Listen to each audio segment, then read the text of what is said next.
എങ്ങോട്ട് സെറ്റ് ഉറങ്ങാം. കൊള്ളാം കൊള്ളാം കൊള്ളൂല. എടുത്തു പറയാൻ എന്താ പ്രോബ്ലം?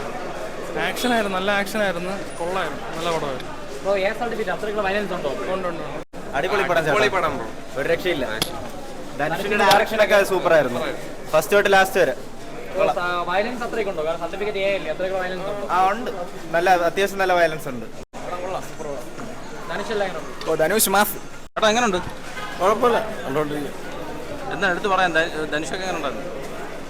ഇല്ല, വേറെ ഒരു ധനുഷ് സ്റ്റൈലുള്ള പടം.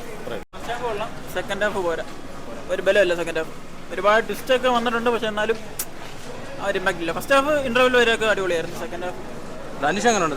ധനുഷിന്റെ ഒരു വെറൈറ്റി, അസുരൻ അതേപോലെയൊക്കെ ഉള്ള ഒരു ക്യാരക്ടറാണ്. പക്ഷേ സെക്കൻഡ് ഹാഫ് ഒരു ബലം തോന്നില്ല. രാഷ്ട്രീയം അങ്ങനെ വയലൻസ് നല്ല വയലൻസ് ഉണ്ട്. വയലൻസ് മാത്രം ഉണ്ടായ കാര്യമില്ല, ഒരു ബേസ് കഥയുണ്ട്, പക്ഷെ അങ്ങോട്ട് ഒരു ഇമ്പാക്ട് ഇല്ല സെക്കൻഡ് ഹാഫ്. പടം കൊള്ളാം എന്ന് വെച്ചാൽ ധനുഷിന്റെ ഫസ്റ്റ് ടൈം അല്ലേ ഡയറക്ഷൻ ഫസ്റ്റ് ടൈം ആയിട്ട് അത് വെച്ച് നോക്കുമ്പോൾ ഒരു എബോ ആവറേജ് പടമാണ്. എന്നാലും എക്സ്പെക്റ്റഡ് ആയിട്ട് പ്രതീക്ഷിച്ചിട്ടൊന്നും പോകണ്ട, എക്സ്പെക്ടേഷൻ ഇല്ലാതെ പോയാൽ എല്ലാവർക്കും നന്നായി. വയലൻസ് ഒക്കെ എങ്ങനെ ഉണ്ടായില്ല?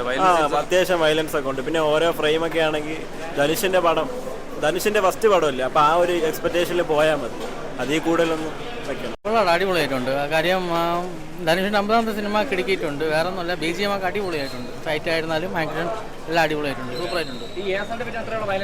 വയലൻസ് ഉണ്ട്, എന്നിരുന്നാലും നമ്മളെ കില്ലിന്റെ അത്രയില്ല. എന്നിരുന്നാലും കുഴപ്പമില്ല, കാണാം, അടിപൊളിയായിട്ടുണ്ട്. അവർണയ്ക്ക് എല്ലാം അവന്റെ ധനുഷിന് സൗകര്യമായിട്ട് ഒരാൾ അഭിനയിച്ചു, അത് പക്ക അടിപൊളിയായിട്ടുണ്ട്. ധനുഷോட டைரக்ஷன் எல்லாம் எப்படி இருக்கு? நல்லா இருந்துச்சு, ஆக்டிங் நல்லா இருந்துச்சு, ஆக்ஷன் சீன்ஸ் இன்டர்வல் முன்னாடி நல்லா இருந்துச்சு, 3 பேர் சேர்ந்தவரை நல்லா இருந்துச்சு.